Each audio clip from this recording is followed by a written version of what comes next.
Paz do Senhor, meus amigos, me chamo Herbert, sou da Assembleia de Deus, Ministério de Madureira, em Araruama, aqui no Rio de Janeiro, e trago para vocês mais uma lição da nossa revista da Escola Bíblica Dominical pela Editora Betel. Essa semana trazendo a lição 4, lição essa que será ministrada aí na sua igreja no dia 28 de julho, próximo domingo, tá bem? A lição 4, ela vai falar sobre a relevância de pertencer e ser membro de uma igreja local.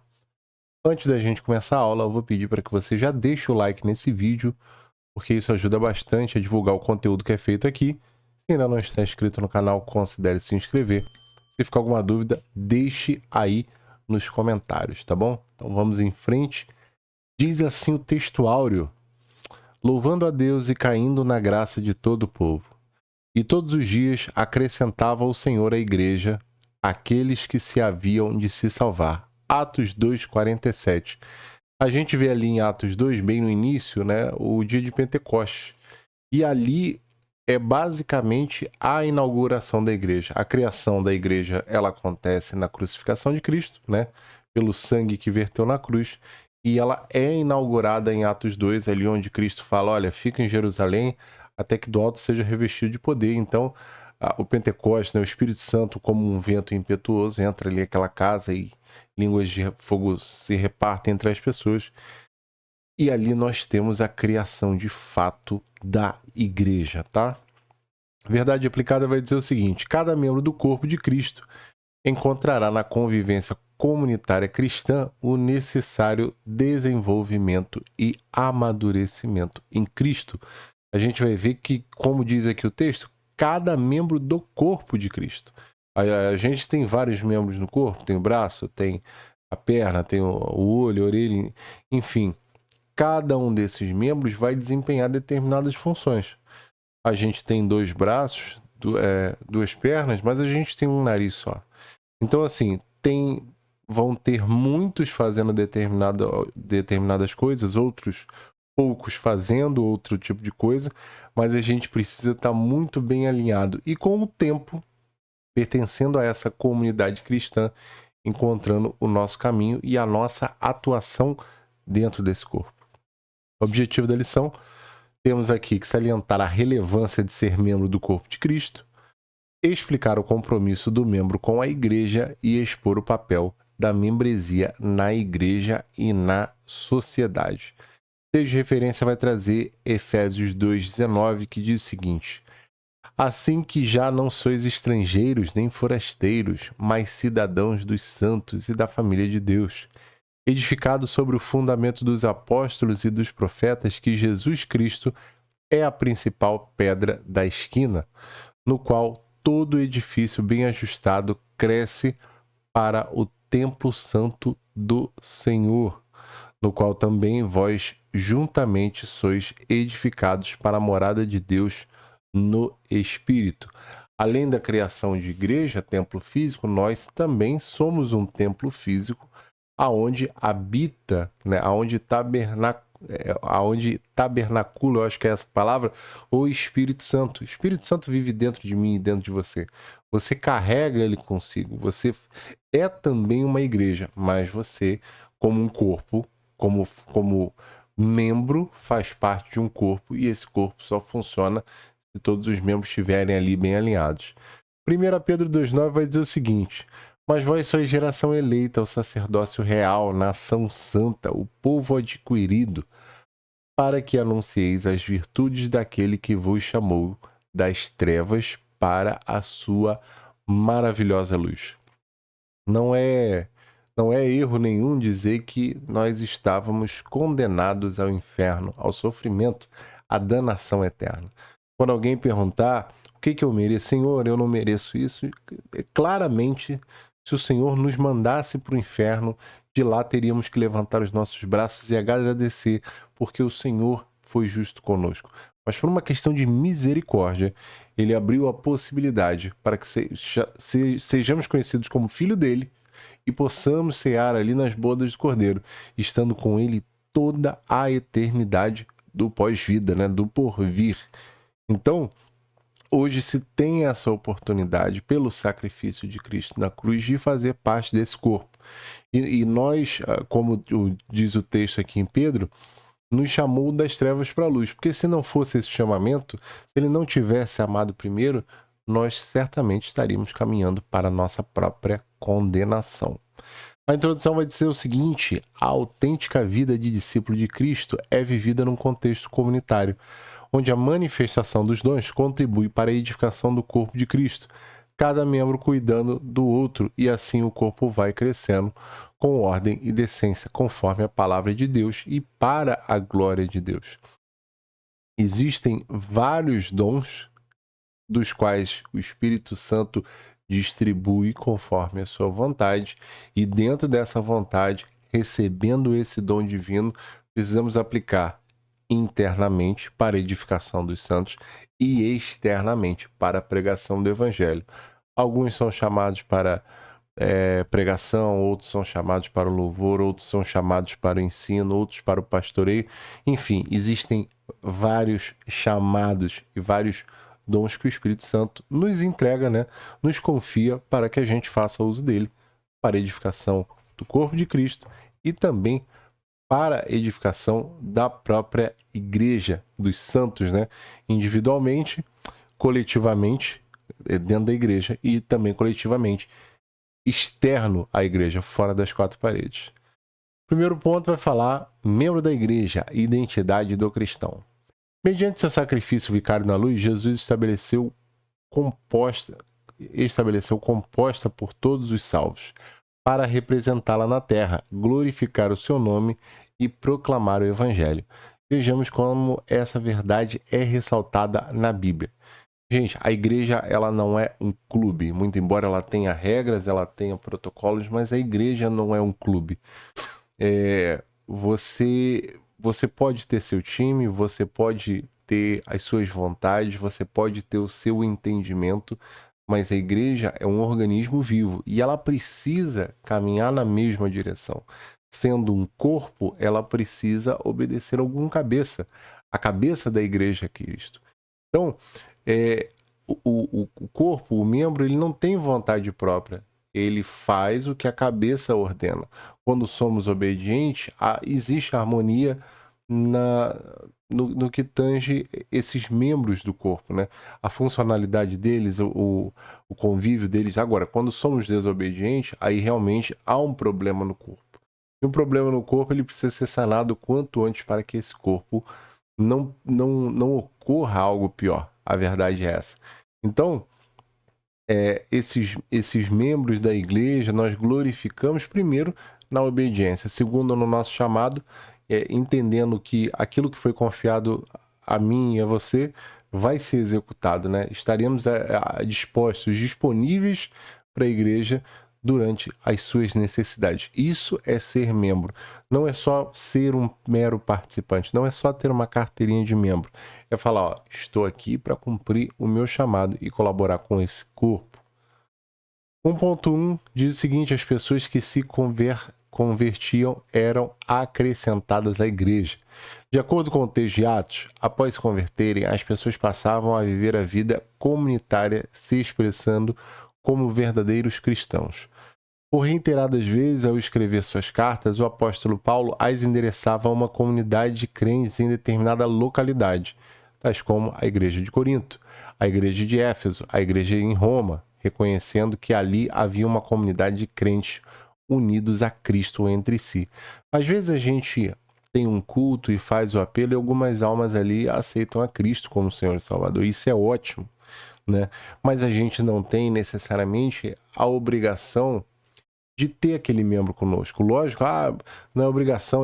Não, lógico que a gente quer que aquela pessoa que aceitou a Cristo fique ali conosco, né? Como um visitante que fala, não, fica. Mas às vezes a pessoa mora longe ou é de outro estado, então ela tem a liberdade para congregar aonde for melhor. Lógico que nessa época, como eu falo muito na EBD, não tinha templo em toda a esquina. Às vezes uma viagem de dias para você poder chegar a um lugar. Hoje a gente tem uma igreja praticamente em cada esquina. Então é importante que a pessoa que teve a metanoia dela entendeu que Cristo fez o sacrifício para que ela pudesse alcançar a vida eterna e ser perdoado dos pecados, que ela faça, olha, agora faça parte da igreja. Você já entendeu? Agora vem com a gente, não fica você em casa com esse pensamento, não. Passe a fazer parte de um corpo e passe a ter comunhão com o corpo, né? A gente não tem um braço rebelde querendo bater na cabeça, na perna, querendo se degladiar. Não, a gente tem membros em harmonia e essa harmonia é muito interessante. É o quão bom que vivam em harmonia, né? É necessária a harmonia entre si. 1.2 diz o seguinte: a relevância de expressar a fé. A vida cristã se expressa em um contexto de uma alegria. Ser membro da igreja é fundamental, a fim de expressar a fé em Cristo. Em qualquer lugar do mundo, ser crente é sinônimo de ser ligado a um corpo local. Não somos ensinados que a vida cristã envolve somente crer, também envolve participar. Não basta crer em Cristo, não basta crer em Deus, que Deus criou tudo, que Cristo fez o sacrifício. Não basta ir para a igreja, abrir a Bíblia, o sermão ser pregado, você ouvir aquele sermão e depois você ir embora para casa, não. Muitas igrejas, vou falar da Assembleia, que eu faço parte, ela tem departamento. Departamento de jovem, departamento de adolescente, da CIB, dos varões. Então, nós temos grupos, nós temos pequenos grupos dentro desse grupão com necessidades especiais, com tipos de evangelismo especial. O adolescente ele vai pregar para outros adolescentes, a criança para outras crianças, o velho para o mais velho, dona de casa, e assim vai. Existem demandas específicas de grupos específicos. Existem as visitas que são feitas a outras unidades. Existem o evangelismo que é feito em hospitais, em praças. Então, assim, é importante que a gente se envolva nisso. Não só entre, pegue a carteirinha de membro, não só assista culto, mas que a gente faça parte disso. Ajudar um irmão em estado de necessidade, porque em algum momento quem pode estar precisando dessa ajuda sou eu e você. Às vezes um irmão está numa dificuldade para levantar a casa dele, para fazer uma obra, e a gente consegue juntar um grupo de pessoas e resolver isso, né? E olha que ótimo, você poder ajudar uma pessoa que tem a mesma fé que a sua. Não que isso seja uma regra, lógico. Amar ao próximo não fala a respeito da fé da pessoa. Você precisa amar uma pessoa crente ou descrente, a que merece, a que não merece. A gente falou sobre isso na EBD hoje. Porque nós não merecemos e mesmo assim Cristo nos amou. Então, o crente, ele se revela nos atos dele, principalmente no ato de servir, onde é uma das melhores e maiores pregações que nós podemos fazer com a nossa vida, é servindo o próximo. 1.3, a necessidade de comprometimento diz o seguinte: você é crente? Perguntamos para alguém, se a resposta for sim, segue outra pergunta fundamental: qual é a sua igreja? Ou qual igreja você pertence? O cristão precisa estar comprometido com um grupo específico de discípulos para ser um verdadeiro seguidor de Cristo. Você não é um corpo de Cristo isolado, você precisa de outros para expressar essa condição. Juntos e não separados, somos o corpo de Cristo. Existem algumas analogias de um cristão desconectado da igreja, um jogador de futebol sem time, um soldado sem uma tropa, um comandante, uma ovelha sem rebanho. Mas o mais incompreensível quadro é uma criança sem família, por um crente sem família de Deus e um órfão. Gente, tem um dos exemplos que eu mais dou, é o cachorro vira-lata, né? E eu me considero um deles, porque como é que funciona? Eu conheço muitos crentes que a gente fala assim, eu nasci na igreja. É um comentário que a gente usa para dizer que aquela pessoa tem pai e mãe cristão e eles apresentaram na igreja e doutrinaram desde cedo. Mas eu não fui um desses casos. Eu fui um desses casos que estava descrente. E aí, sabe aquele cachorro que não tem pedigree, que está na rua, mas alguém passa e olha para aquele cachorro e fala, eu vi alguma coisa nesse cachorro, leva para casa, dá banho, passa perfume, compra raçãozinha para comer. Eu sou esse cachorro vira-lata. Eu estava fora de um contexto de cristãos, fora do cristianismo, e lá fora Cristo foi me buscar e me resgatou e me botou dentro de casa para comer do bom e do melhor, me deu um teto para morar. Então, assim, é a forma como eu me descrevo na comunidade cristã. Lógico que é bom você ser crente de berço, é ótimo. Meu irmão, se eu tô tendo a oportunidade de ter um filho agora e poder doutrinar esse filho dentro da igreja, desde o primeiro dia de nascimento dele, isso é ótimo. Nada como você crescer e se desenvolver e já saber o caminho certo. Lógico, não é garantia nenhuma de se fazer o certo, mas uma coisa é você já ser ensinado. Outra coisa é quando já ensinam o errado ou da forma que não deveria, enfim. Então, é necessário que a gente faça parte de um corpo. Ah, você acredita em Deus? Acredito, mas em que igreja você faz parte? Ah, eu não faço parte de nenhuma igreja. Igreja somos nós. Não caia nesse papinho. Nós somos igreja, mas a gente precisa ter comunhão. A igreja em si, ela não salva ninguém, mas é o local onde os salvos se reúnem, se encontram, tá? Segundo ponto, diz o seguinte: membro da igreja está sobre a bênção. Cristo disse de forma clara e inequívoca que edificaria sua igreja sobre si mesmo e nada poderia detê-la, nem mesmo as portas do inferno. Todos aqueles que fazem parte da igreja e se tornam o corpo estão debaixo dessa bênção. Quando Cristo abençoa o corpo, seus membros de uma forma individual também são abençoados. Esse corpo de Cristo, do qual somos parte, está destinado a ser vencedor. Fazendo parte não da igreja, mas fazendo parte do corpo de Cristo, você já é mais do que vencedor. A gente vai ver vários trechos e várias passagens na Bíblia onde determinados milagres aconteciam na igreja. Lógico, mas o milagre só acontece na igreja? Não, o milagre pode acontecer em qualquer lugar. Mas alguns milagres aconteceram na igreja e isso não pode ser descartado. A igreja é um local de bênção. Quando pessoas se reúnem para falar de Deus, para louvar a Deus, para ensinar sobre Deus, certamente o Espírito Santo age ali naquele meio. A igreja, ela de alguma forma, os seus membros estão sendo edificados, seja pela palavra, seja pelo louvor, seja pelo ensino. Então, meu amigo, é uma desvantagem muito grande você ser membro de uma igreja e não ter comunhão, não ter contato físico com outras pessoas. Você ser membro de internet. Você até pode ver uma pregação pela internet, aquilo pode tocar você e você entregar sua vida a Cristo, e é ótimo. E quantos casos a gente vê de pessoas que aceitam pela internet, mas nada como o convívio, nada como a harmonia de estar com os nossos irmãos, dividindo um pouquinho de tempo, estando com eles, ouvindo um pouco das suas lamúrias e ajudando quando é possível. 2.1. A igreja é defendida por Cristo. Diz o seguinte: Cristo defende a igreja porque é o seu corpo.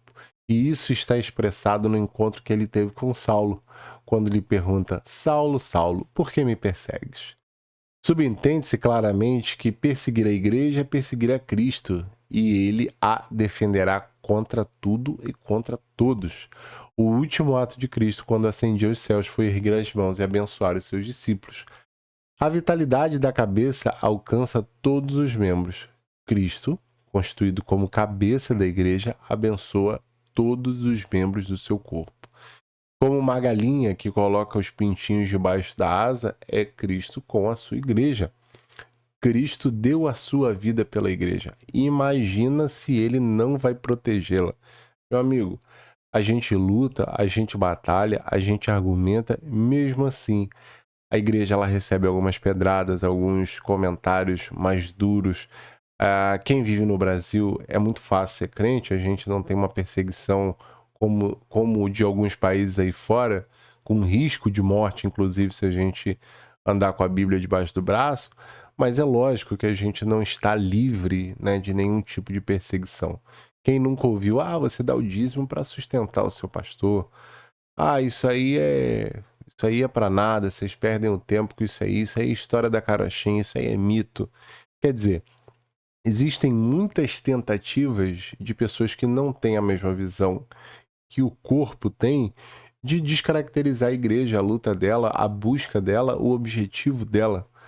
Mas eu posso dizer de carteirinha que eu já fui inclusive uma dessas pessoas, é o tempo. Questão de tempo. A gente vai sendo ministrado, as pessoas vão dando uma palavra para a gente, com o tempo a gente vai quebrando. E daqui a pouco, quando menos esperar, esses maiores críticos vão estar dentro da igreja. A palavra diz que todo joelho se dobrará e toda boca confessará que só o Senhor é Deus. Irmão, todo mundo vai confessar.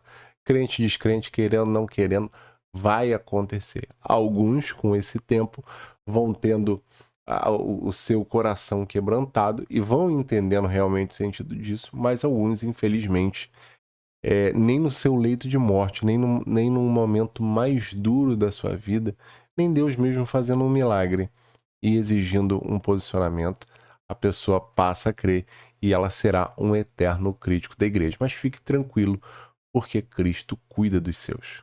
2.2. Privilégios e bênçãos de ser membro da igreja.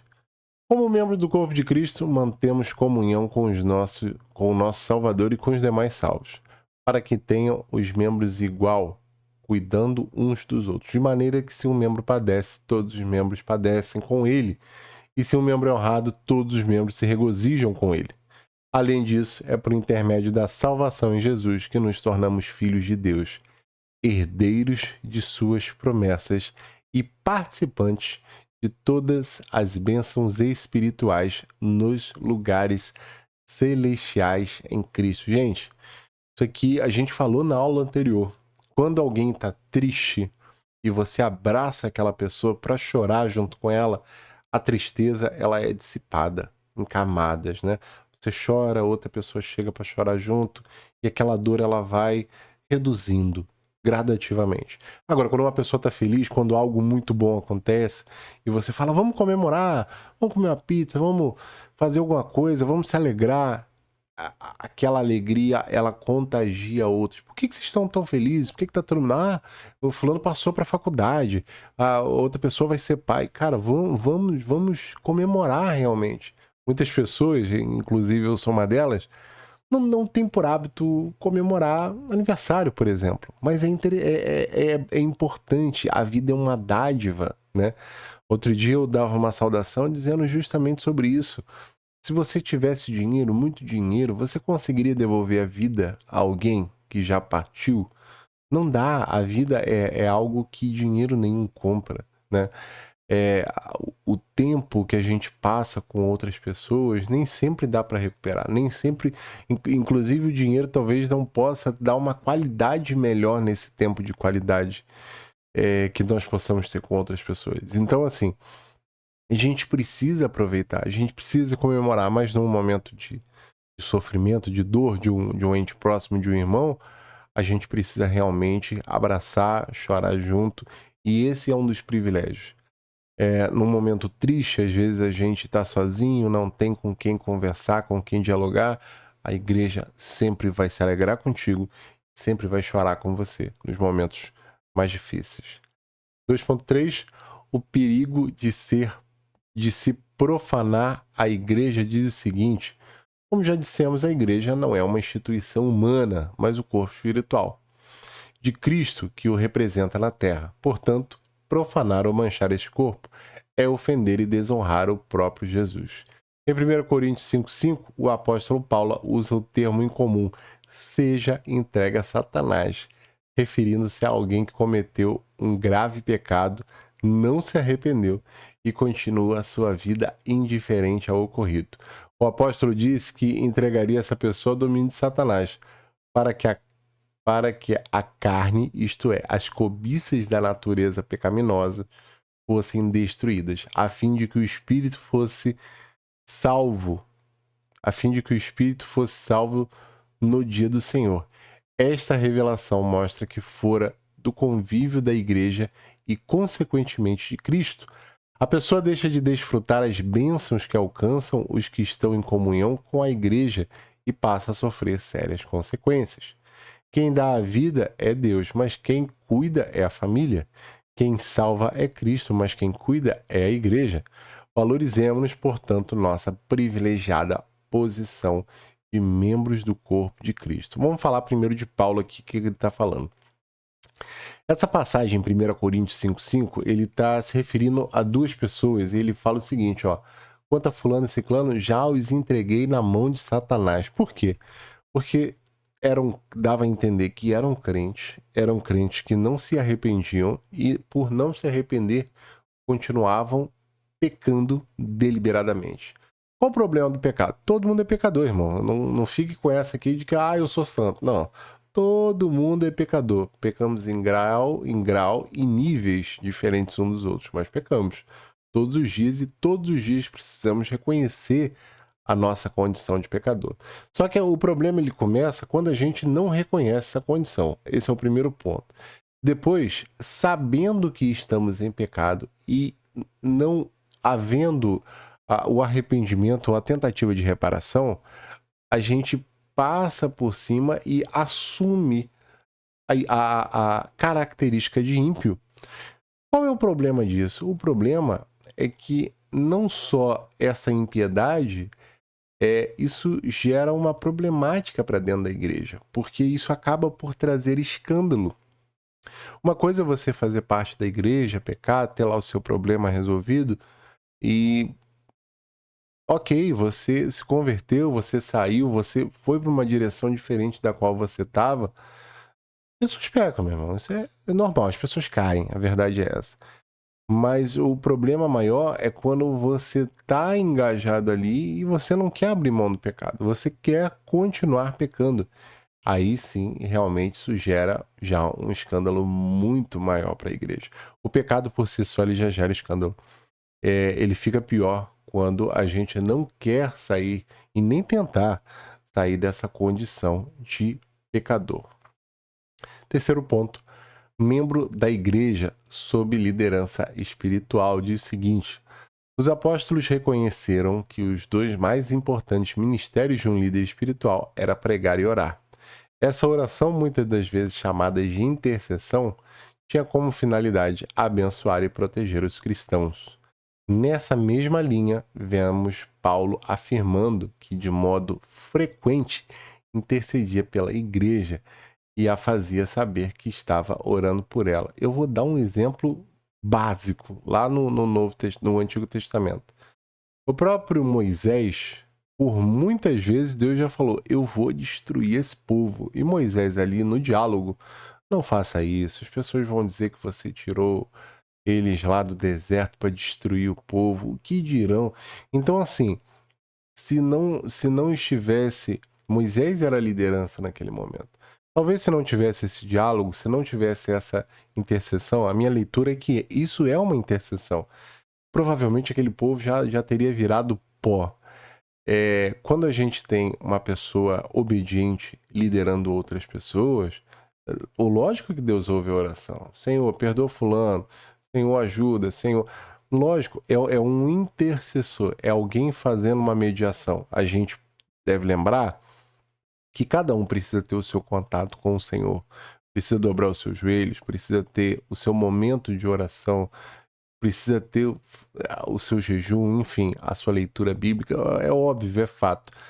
Mas ter alguém liderando e coordenando essas pessoas, ter uma liderança, alguém a quem se reportar, obedecer e honrar, meu amigo, que diferença, né? Porque os pastores, eles são levantados para isso, para coordenar uma quantidade de pessoas, para cuidar de ovelhas, pastorear, não só pregar o evangelho, mas também orientar, doutrinar, exortar, falar: amigo, eu acho que não é dessa forma, eu acho que não é desse jeito, se alegrar nos momentos alegres e também chorar nos momentos ruins. O pastor, ele é um amigo, né? Ele é uma condição muito alta, tem uma responsabilidade muito alta, né? Não só da vida dele, como também das vidas que estão abaixo dele. Então, você está debaixo de uma liderança e ser obediente a essa liderança, e ser obediente a essa liderança vai lhe trazer muitos benefícios, sem sombra de dúvida. 3.1. A relevância da intercessão para a igreja diz o seguinte: o apóstolo Paulo elogiou o combate que Epáfras, líder da igreja em Colosso, demonstrava na oração por eles.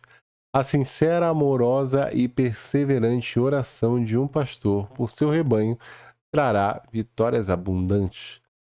diz que os pastores velam pelas almas, as almas que lhe foram confiadas. Velar é estar sempre atento, a fim de proteger o rebanho, como fazia o pastor de ovelhas. Portanto, ser membro da igreja é estar debaixo da oração da liderança espiritual da igreja, e Deus tem compromisso com essa liderança, com o trabalho que eles realizam e principalmente com suas orações. Então, toda igreja vai ter um pastor.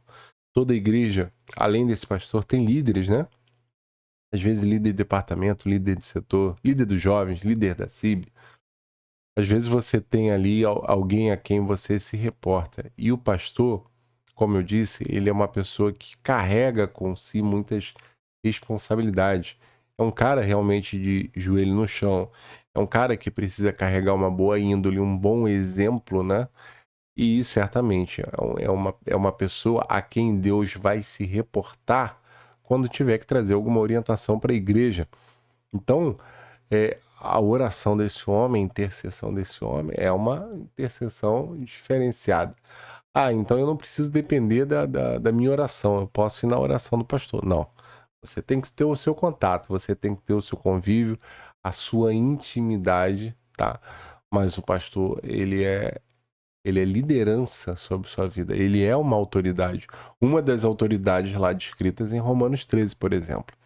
E ser obediente é muito bom. A desobediência, ela já custa muito caro. 3.2. Ser membro nos faz descobrir os dons e ministério.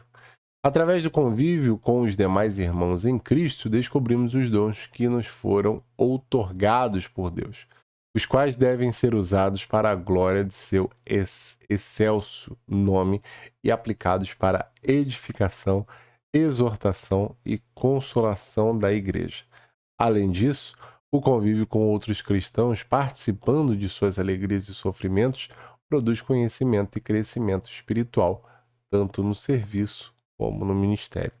Existem vários dons e vários ministérios dentro da igreja. Não é possível que você não caiba dentro de algum, não esteja inserido dentro de algum. Numa igreja, se você olhar, dependendo da igreja, você tem a pessoa que fica no slide, o outro que entrega o microfone, o outro que fica com as crianças, o responsável pelo jovem, pelo adolescente, a pessoa que fica na cantina, a pessoa que fica na igreja recebendo os convidados, a outra que trabalha na secretaria. Então, assim, é praticamente uma empresa com vários cargos, com vários ofícios. Mas esse trabalho ele é feito de maneira voluntária, tanto que a igreja recebe dízimo e oferta, às vezes para manter alguém, né, algum trabalhador, às vezes para uma determinada demanda, alguma família que precisa de cesta básica. E nós somos pagos. Como que nós somos pagos por esse trabalho? Meu irmão, Deus tem um galardão. Galardão é algo que a gente ainda não sabe como é que vai funcionar, mas é uma coisa boa. Lá no céu teremos esse galardão. A palavra diz que é sábio aquele que acumula tesouros no céu. Esse tesouro no céu é o galardão.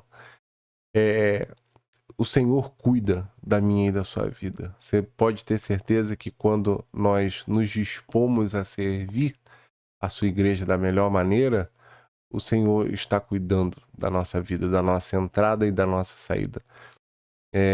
Deus se agrada daquele que põe a mão no arado sem que olhe para trás, né? Hoje existem muitas pessoas que são chamadas para ministérios, têm dons, sabem fazer determinadas coisas, mas infelizmente estão nos bancos de braços cruzados. Para terminar, 3.3, cristãos maduros na fé ajudam quem está iniciando. No Antigo Testamento, vemos o exemplo de Josué, que cresceu servindo a Moisés e depois se tornou seu sucessor. Vemos também o exemplo de Eliseu, que serviu ao profeta Elias. Sucedendo posteriormente, Paulo chama Timóteo, que foi o discípulo e por quem tinha grande apreço de meu filho. Isso significa que o ministério de Timóteo cresceu sob a orientação e cuidado pastorais do apóstolo. Em sua epístola a Tito, em termos de coletividade, o apóstolo Paulo recomenda que as irmãs experientes ajudem as menos experientes. que está falando isso? As irmãs já casadas vão instruir as que ainda vão se casar como ser uma boa dona de casa. Sim, é isso. Os irmãos que já são casados vão instruir os mais novos, os adolescentes, como ser um pai de família, né? Além da instrução que ele vai receber em casa do pai, ele vai ser instruído na igreja.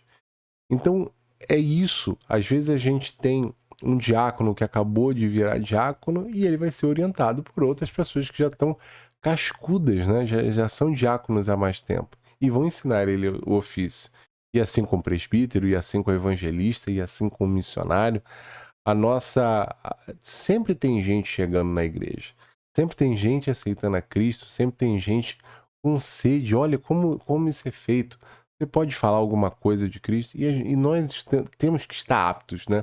A ensinar, a servir, a orientar, a exortar. Esse é o corpo de Cristo, cada um ajudando o outro e o outro ajudando um, e a igreja de Cristo seguindo triunfante. Meus amigos, grato sou por mais uma aula com vocês.